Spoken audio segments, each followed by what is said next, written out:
Evangelho de Lucas, no capítulo 9, no verso 28 em diante, vai nos dizer assim: E aconteceu que quase 8 dias depois dessas palavras, tomou consigo a Pedro, a João e a Tiago, e subiu ao monte a orar. E estando ele orando, transfigurou-se a aparência do seu rosto, e o seu vestido ficou branco e muito resplandecente. E eis que estava falando com ele 2 varões, que eram Moisés e Elias, os quais apareceram com glória e falavam da sua morte, a qual havia de cumprir-se em Jerusalém. E Pedro e os que estavam com ele estavam carregados de sono, ou dormia, né? E quando despertaram, viram a sua glória e aqueles 2 varões que estavam com ele. E aconteceu que quando aqueles se apartaram dele, disse Pedro a Jesus: Mestre, bom é que nós estejamos aqui e façamos 3 tendas, uma para ti, uma para Moisés e uma para Elias, não sabendo o que dizia. E dizendo ele isto, veio uma nuvem que os cobriu com a sua sombra. E entrando eles na nuvem, temeram. E saiu da nuvem uma voz que dizia: Este é o meu amado filho, a ele ouvi. E tendo soado aquela voz, Jesus foi achado só, e eles calaram-se, e por aqueles dias não comentaram a ninguém nada do que tinha visto. Louvado seja o nome do Deus eterno. Querido, nessa manhã, ainda que a minha garganta não esteja muito boa, o texto aqui que lemos de Lucas descreve agora a transfiguração, a qual Cristo agora separa ali Pedro, Tiago e João para subir o monte. Só que Pedro, Tiago e João estavam cansados e não puderam orar junto com seu Cristo. Mas a Bíblia diz que naquele momento ali eles estavam dormindo, mas Jesus estava orando ao ponto de transfigurar a sua face. E 2 homens conversavam com ele ali, que era Moisés e que era Elias, as 2 testemunhas. Tem momentos, querido, na vida em que o sofrimento, em que a angústia e tantas outras coisas que a gente chega a pensar que Deus nos abandonou, que Deus me abandonou. Eu creio que não só eu tive já esse sentimento, como você que me escuta também já passou por esse sentimento, achando que Deus te abandonou, achando que Deus deixou de te amar porque você errou, porque você tenta sair do pecado e não consegue. Cara, querido, o amor de Deus ainda é com você. Mas nós passamos esse momento de acharmos que Deus nos abandonou. Achamos que Deus não está mais conosco. Achamos que Deus não está junto de nós.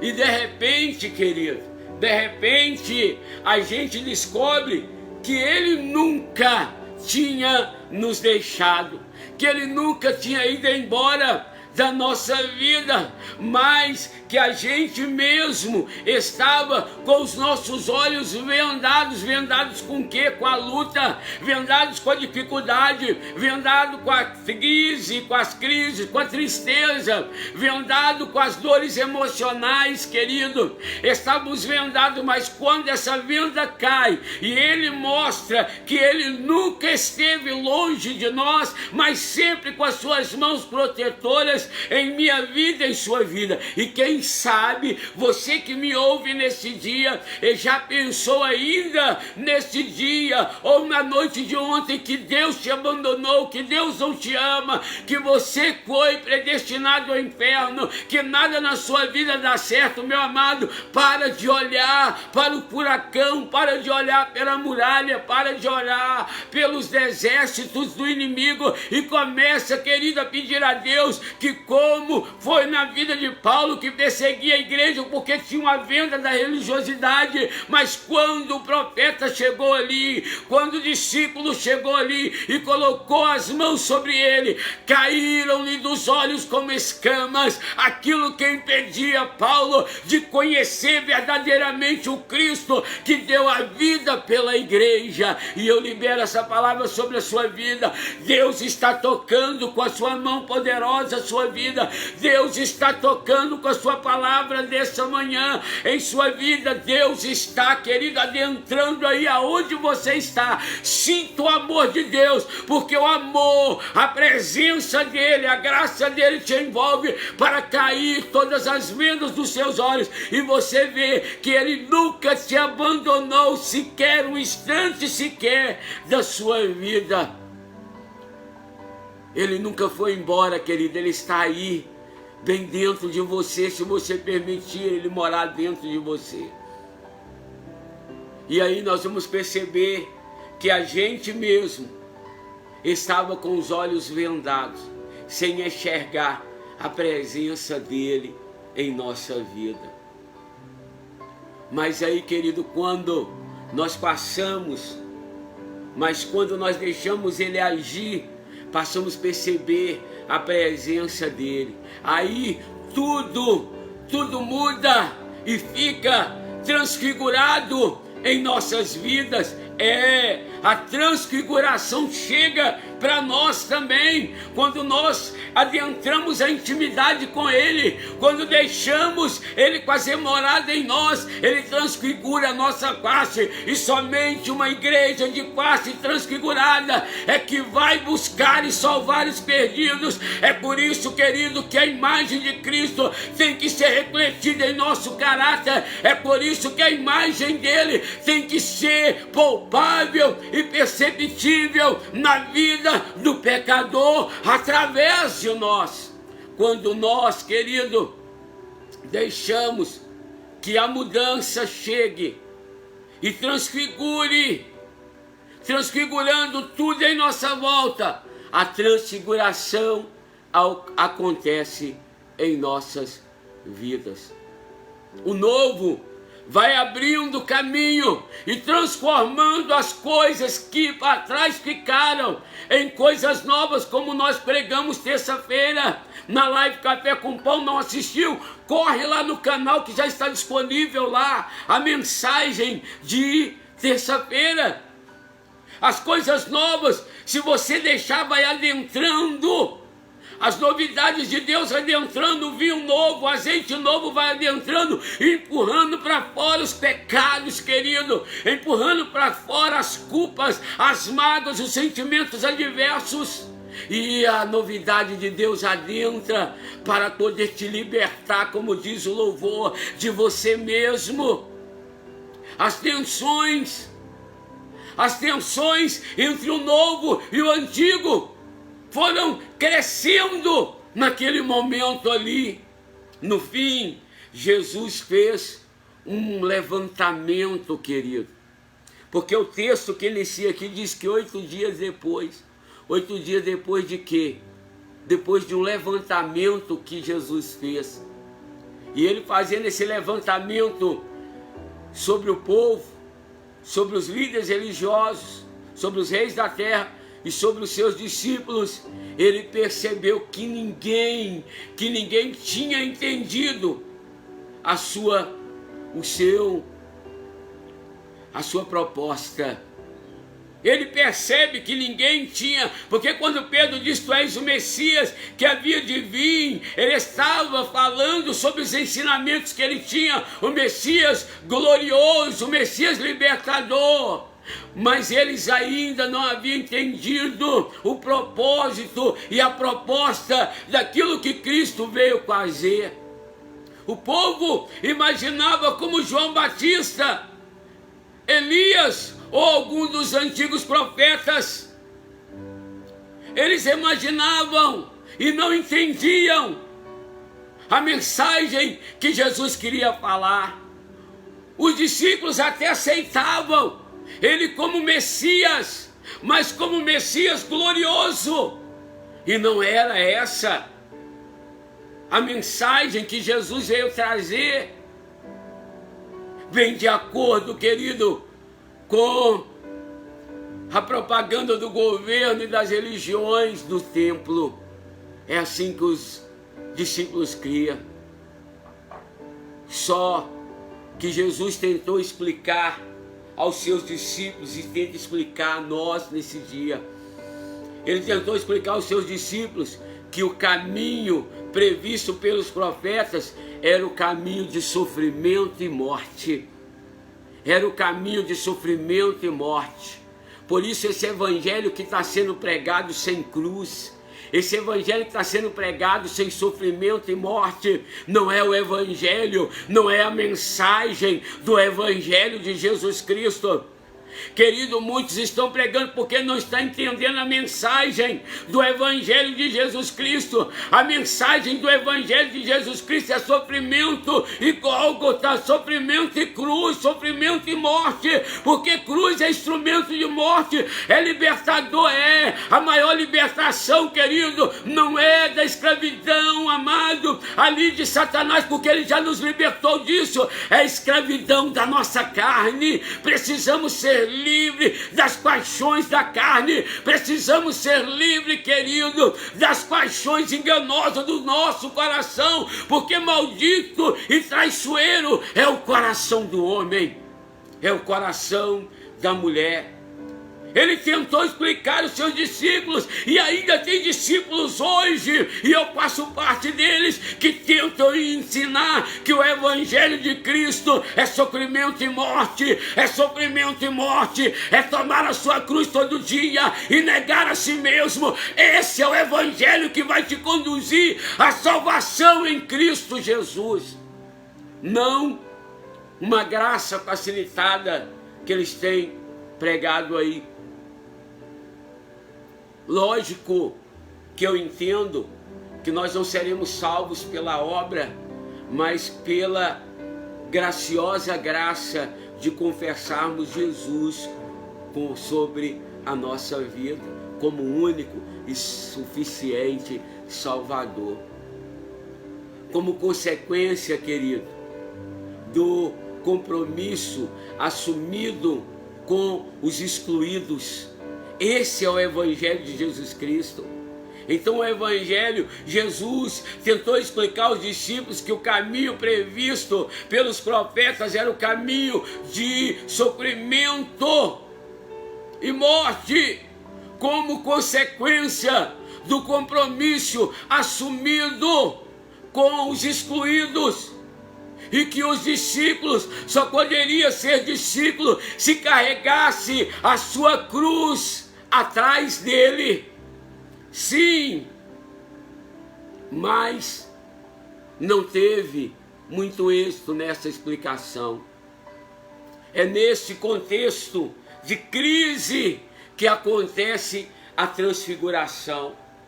É nesse contexto de os discípulos não entenderem a verdadeira mensagem da vinda do Filho do Homem, é que acontece a transfiguração. Sim, várias vezes, querido, Jesus já tinha entrado em conflito com as autoridades locais ali várias vezes. Ele sabia que não iria deixá-lo fazer o que estava fazendo.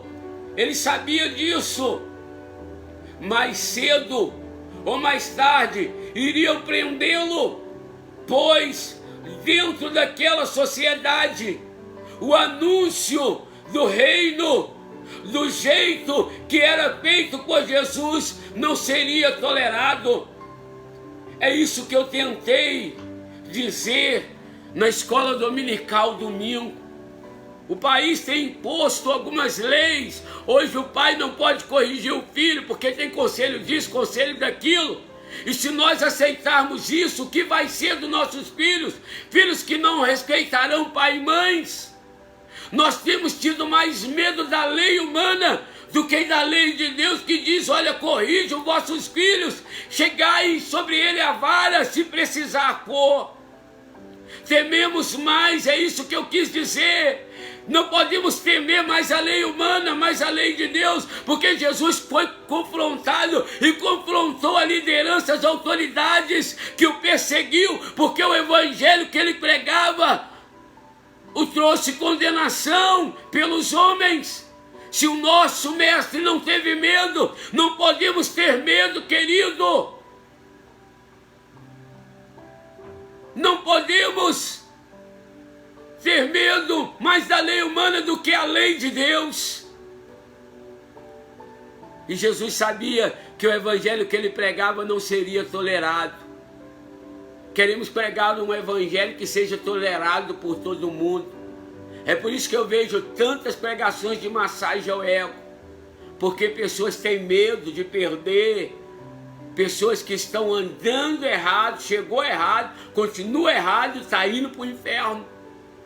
Por medo de perder uma membresia, um dízimo, uma oferta, tem deixado de pregar o evangelho que muitos não vão tolerar, porque muitos não toleram o evangelho de sofrimento e morte.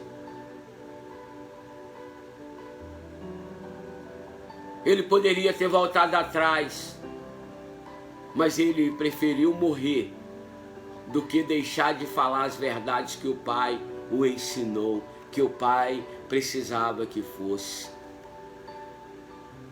Não havia, querido, outra alternativa, e não há outra alternativa para a igreja que pega a mensagem fiel de Jesus Cristo. Não há outra possibilidade.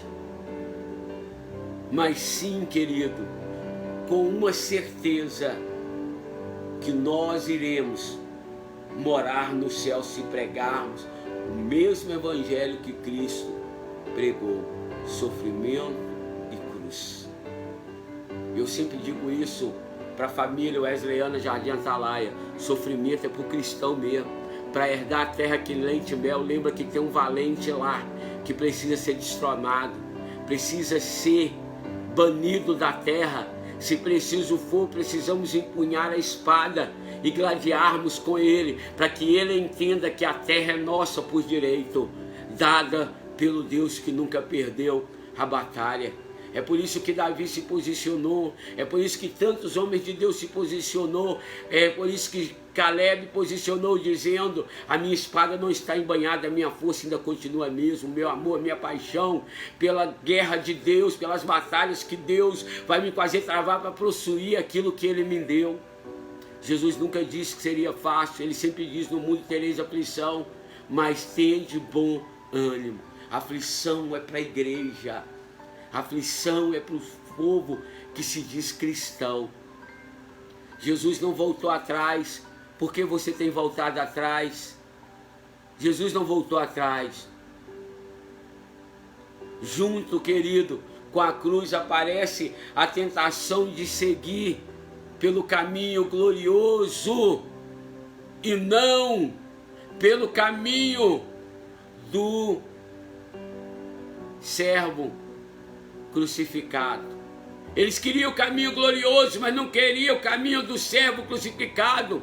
Não é diferente dos dias atuais, querido. Muitos querem sentir a glória, a presença. Muitos querem os benefícios da cruz, mas não querem o caminho do servo crucificado. Nesta hora, querido, é difícil sermos crentes, tomarmos o caminho do servo crucificado. Este é o maior exemplo que Cristo nos deu. Este é o exemplo do bom servo, trilhar o caminho que o seu mestre trilhou, o caminho de um servo crucificado. Nesta hora é difícil, não é, meu amado? Jesus sobe agora a montanha para orar, levando consigo Pedro, Tiago e João. Sim, e durante a oração, enquanto orava, Jesus muda o aspecto diante dos discípulos. Ele muda os seus aspectos. Aparece glorioso, do jeito que eles o imaginavam. E junto com Jesus, na mesma glória, aparecem Moisés e Elias. E os dois maiores do Antigo Testamento. Irmã Maristela Rosa, parece Moisés e Elias, os dois maiores do Antigo Testamento, que representavam a lei e os profetas. Eles conversam com Jesus sobre o êxito a ser completado em Jerusalém. Assim, diante dos discípulos, a lei e os profetas confirmam que Jesus é realmente o Messias glorioso, prometido no Antigo Testamento e esperado pelo povo. Mas confirmam também que o caminho para a glória passa pela travessia dolorosa do êxito. O êxito de Jesus e a sua paixão, a morte e a ressurreição é o êxito de Jesus. Olha para você ver, querido, o manifestar glorioso da glória de Deus passa pelo Calvário, passa pela cruz, e não queremos ter os nossos calvários, não queremos carregar a nossa cruz, mas queremos ver a glória de Deus se manifestar, a glória que despedaça o jugo da escravidão. Ela só pode ser vista se eu entender, querido, que o Evangelho de Cristo é morte para o meu velho homem, é morte para a minha velha natureza, para que a glória dele resplandeça em minha vida. Sim, querido, o êxito de Jesus era a morte e a ressurreição.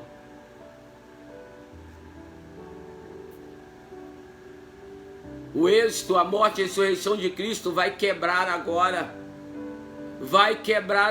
a visão do Messias glorioso, nacionalista, como eles esperavam, um rei como Davi. O sofrimento, a morte de Cristo vai quebrar, queridos, os padrões do Messias glorioso nacionalista. Jesus vai libertar o povo da cruz. Jesus vai libertar o povo, querido, da escravidão do pecado. Sim, querido, só podemos ser livres do pecado através de aceitarmos a morte e a ressurreição de um novo homem e uma nova mulher. Parece que a fala da cruz não agrada, queridos discípulos. Parece que a fala da cruz não agrada a noiva. Parece que aleluias, parece que a fala da cruz não agrada. Eles querem segurar o momento da glória no alto monte e se esforçarem para construir 3 tendas ali. 3 tendas ali. Por quê? Porque eles estavam dormindo e só acordaram no fim. Ainda puderam ver um restinho da glória de Jesus, mas não escutaram a conversa sobre a crucificação e sobre a morte, como acontece conosco tantas vezes. Tantas vezes nós ouvimos, querido, só aquilo que nos queremos ouvir. Só aquilo que eu aceito, e não queremos ouvir o evangelho da cruz, o evangelho de confronto, o evangelho de morte todo dia. como acontece conosco. Os discípulos dormem na hora de ouvir sobre a cruz, na hora de ouvir o que era o caminho que esperava o Messias. Sim, sim, sim. O resto escapou a atenção deles. E agora, acordando, fala bobagens. É por isso que tem muitos dentro do local de culto. Estão até no culto, mas não foram para o culto. E saem falando bobagens, besteiras, porque na hora de ouvir a mensagem toda, eles dormem. Eles dormem. Gostam mais da glória do que da cruz. Isso! Você quer encher a igreja? Não fale sobre a cruz libertadora, a cruz, a graça, que te confronta a ser mudado, transformado de glória em glória. Gostam mais da glória do que da cruz. Parece que a fala da cruz não agrada nos dias atuais. Eles querem segurar o momento da glória alta. Eles querem o movimento das águas, mas não querem o dono que o movimenta. Sim, sim. E a Bíblia diz, querido, que eles dormem no momento da mensagem da cruz, mas no momento do reteplau, do poder de Deus, do fogo, eles acordam. Porque a cruz, querido, a cruz, ela remete a sua vida, sabe para quê? Para você morrer a cada dia e tomá-la. E aí, querido, eles agora não entendem o propósito eterno de Deus. Deus dá demonstração para eles ali o que havia a fazer. Porque a pessoa que dorme, quando a mensagem é ministrada, ela não entende o propósito. Ela não entende, querido. Naquele momento ali eles pedem para fazer o quê? Tendas para Moisés, Elias e Jesus. Por isso eles falam bobagem. Porque Deus construiu até uma tenda que foi chamada de tabernáculo para ele habitar ali, porque havia uma separação entre o homem e Deus. Até no templo havia um véu que também separava o homem de Deus. Mas quando Jesus morre na cruz, esse véu se rasga. Jesus está dizendo: eu não quero morar mais em nada feito por mão de homens. Eu não quero morar mais em tendas. Quando Jesus rejeita a tenda ali, ele está dizendo mais uma vez: você não está entendendo o propósito do meu Pai. O propósito do meu Pai não é que eu habite em tendas. O propósito do meu Pai vocês vão entender. E a Bíblia diz que quando eles falam isso, a Bíblia diz que agora eles são envolvidos com a fumaça da glória, a nuvem da glória, a qual eles temem. E eles escutem uma voz dizendo: esse é meu filho amado, dê ouvido a ele.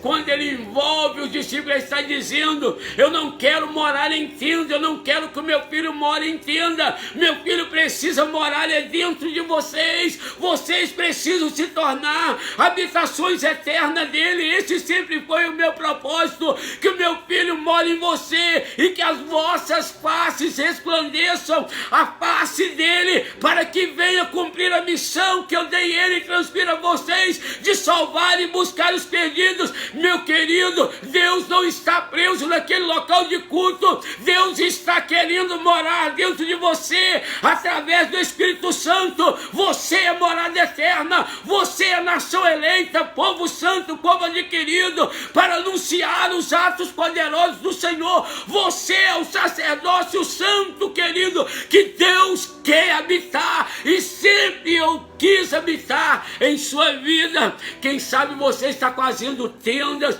e Deus está te dizendo nesse dia: eu não quero tendas, eu rasguei o véu, eu saí da tampa do propiciatório exclusivamente e unicamente para fazer que meu filho more dentro de vocês, dentro de nós.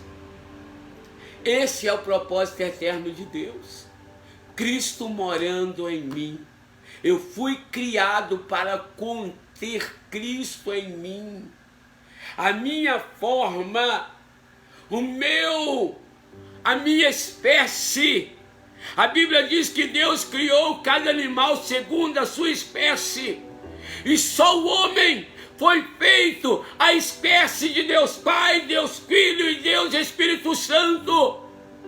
Ou seja, Ele nos criou igual a Ele para que Ele morasse eternamente em nós, meu amado. Entenda isso. Esse é o Evangelho da Graça. Cristo morando em mim, através do seu Espírito Santo. A voz do Pai soa. A voz do Pai sai da nuvem e diz: este é o meu filho eleito, ouça-no. Com essa mesma frase, o profeta Isaías tinha anunciado o Messias servo. Sim, querido, aquele sem dor, sem semblante, aquele com dores, homens de dores, que foi desprezado.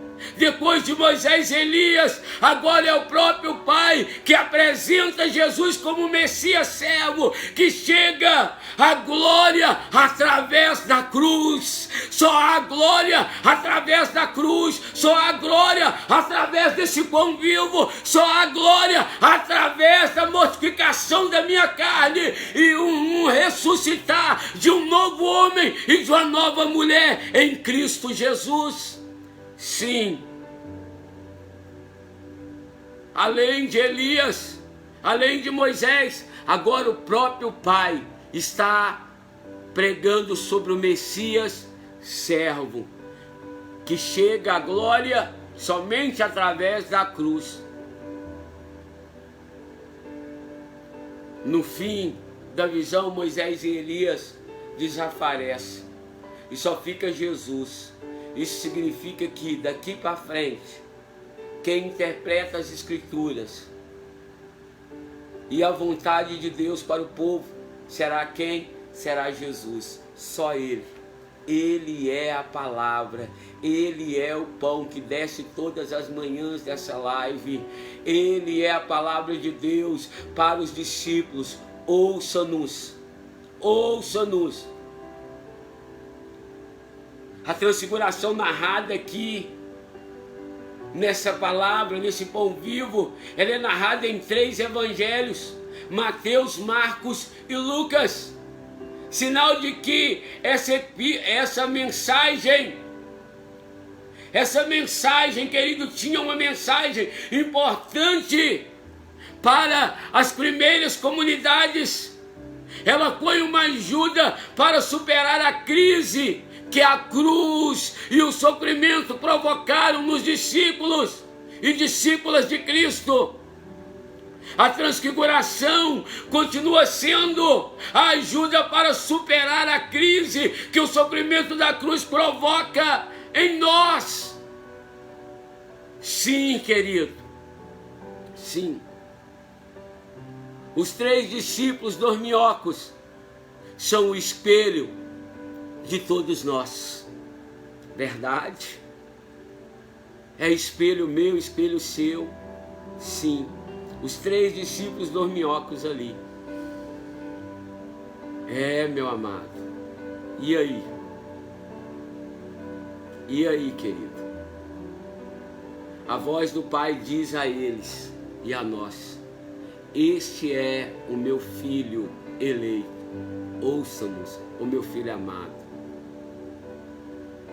No Evangelho de Lucas aqui, querido, há uma semelhança com outro texto muito conhecido meu e seu, para mim acabar essa mensagem.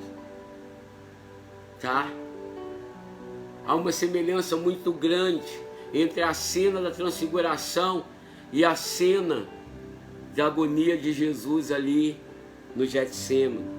no Horto das Oliveiras, que está lá em Lucas 22, de 39 a 46. Se você quiser, pode conferir, querido. Você vai ver e vai perceber o seguinte: nos dois episódios, tanto em Lucas 9, do 28 a 36, que estamos fazendo menção, como em Lucas 22, 39 a 46, você vai ver ali e perceber o seguinte: nos dois episódios, Jesus sobe aonde? A montanha, ao monte, para orar, e leva consigo os mesmos discípulos. Na transfiguração ele leva Pedro, Tiago e João. Ali no jardim do Getsemane, quando ele está agonizando, também ele leva os mesmos discípulos diante dele. Os mesmos. Leva consigo os mesmos discípulos. Nas duas ocasiões, Jesus, ele muda o aspecto. Lá ele muda o aspecto em glória. Aqui agora ele muda o aspecto em suor de sangue. Não é isso? Presta atenção, traça um paralelo que você vai ver que coincidência. Coincidência nada, né? Revelação de Deus. Então você vê, né, que transfigura diante deles, seja glorioso, seja suando sangue. Diante das três mesmas pessoas. Nas duas vezes aparecem figuras celestiais para confortá-lo, seja Moisés e Elias, ou seja o anjo do céu. E tanto na transfiguração, como na agonia, os discípulos estão fazendo o quê? Dormindo. Se mostram alheios aos fatos e parecem não entender nada. No final dos dois episódios, Jesus se reúne de novo com seus discípulos, sem dúvida. Lucas teve alguma intenção em acentuar a semelhança entre esses dois episódios. Qual seria, querido? Qual seria essa semelhança?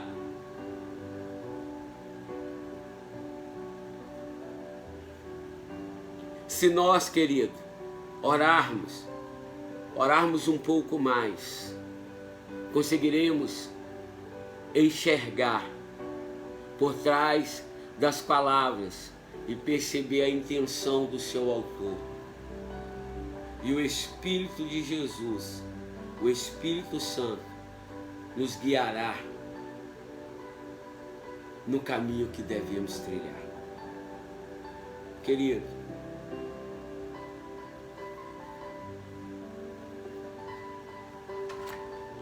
em que área da sua vida você está dormindo, de vez de estar vivendo toda a palavra de Deus? A Bíblia diz que quando eles acordaram, viram a glória de Deus. Mas Deus não está te chamando para acordar só para ver a glória dele. Cristo está querendo que você acorde para a verdadeira mensagem que a cruz nos prega, que é renunciar uma vida carnal e viver uma vida segundo o propósito eterno de Deus, deixando Cristo morar em nós. Até quando você vai querer, diante da visão da glória, fazer tenda para que a glória habite em tenda? A glória saiu de tenda para habitar em você. Desperta, querido, do sono da indolência. Desperta desse sono que tem te levado de mal a pior. E deixa a gloriosa glória de Deus transfigurar a sua vida todos os dias, todos os momentos. Gostaria de convidar você a orar aí agora. Eu gostaria de convidar você a fazer deste louvor a sua canção neste momento. Ore, querido, feche os teus olhos aí agora, não durma. acorde para pegar a mensagem inteira. E a mensagem é de um servo crucificado, do Messias servo crucificado. Essa é a mensagem do bom servo, o servo crucificado. O servo crucificado. Feche teus olhos aí. Ore a Deus agora.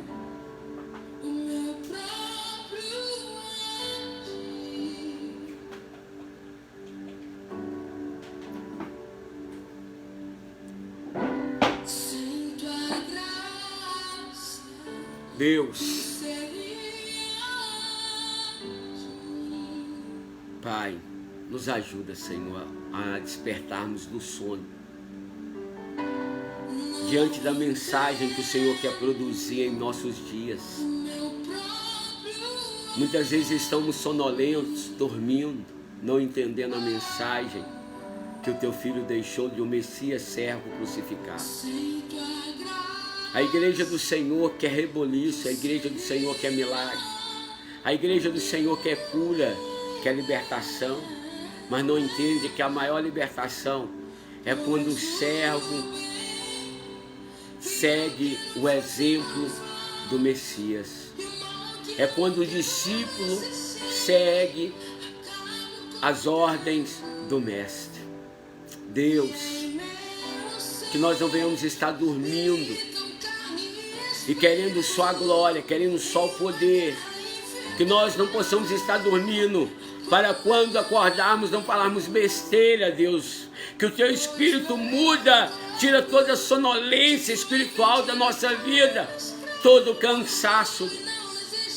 Senhor, Pai amado, não nos deixe fazer tenda, quando, ó Pai, o Senhor almeja habitar em nós, Deus, e não entenda.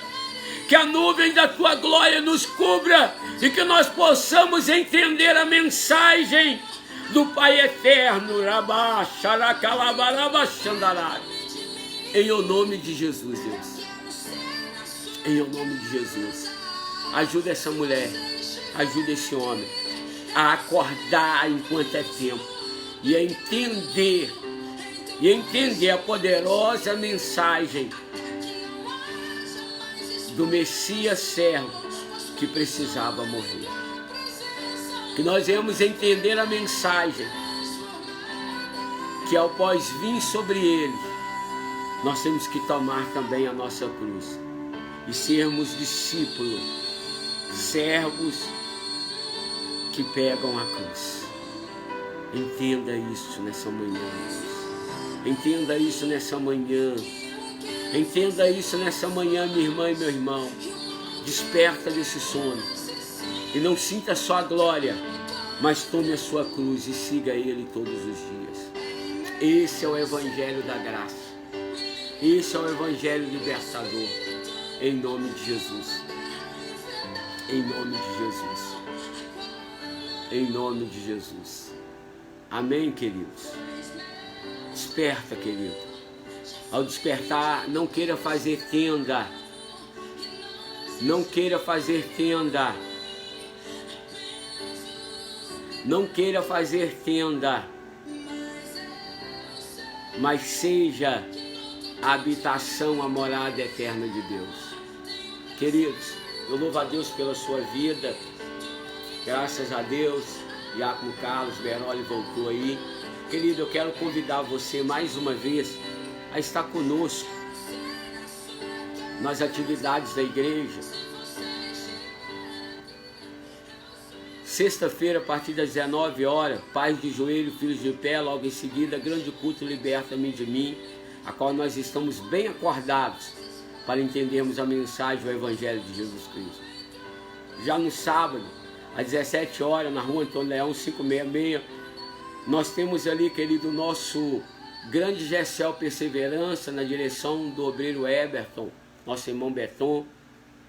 Vem estar conosco. Esse Gessel é atrás do posto da Polícia Rodoviária Federal, atrás dos prédios ali, né, dos funcionários públicos. Então, sábado, 17 horas, até às 18h30, estaremos ali com o Gessel Perseverança, orando, buscando, deixando Deus Jesus habitar em nós, refletindo a glória a Deus na vida das pessoas, buscando e salvando o que se havia perdido.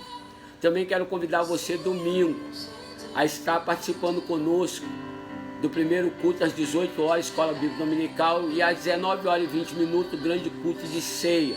Vem ceiar conosco, venha fazer parte dessa família Metodista Wesleyana do bairro Jardim Atalaia, te aguardo.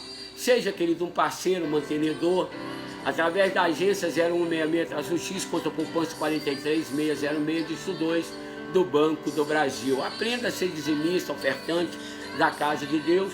Você pode entrar em contato comigo também pelo 033-9882-6732, é o meu WhatsApp, a qual você fala diretamente comigo e eu te passo o Pix aí e eu te passo demais contas que temos aí. No mais, vamos ficando por aqui. Essa semana encerra esse horário e esse dia, tá? Então, até sábado nós vamos fazer a live às 9h30 da manhã e sábado.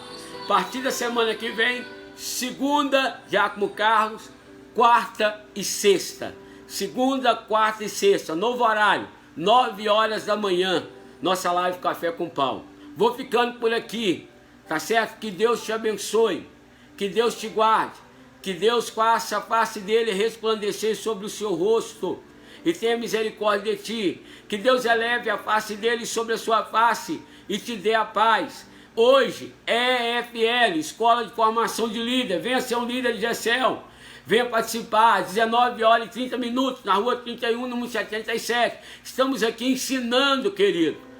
Estamos aqui fazendo discípulo para que vá e faça discípulo, batizando em nome do Pai, do Filho e do Espírito Santo. Essa é a obra do Senhor. Te aguardo. Vem participar dos cultos da igreja. Vem fazer parte dessa grande família. Já oramos com você. Não tem uma igreja? Encontrou? Igreja Metodista Wesleyana do bairro Jardim Atalaia. Está de braços abertos para te receber. Em nome de Cristo Jesus. A paz do Senhor. Um bom dia.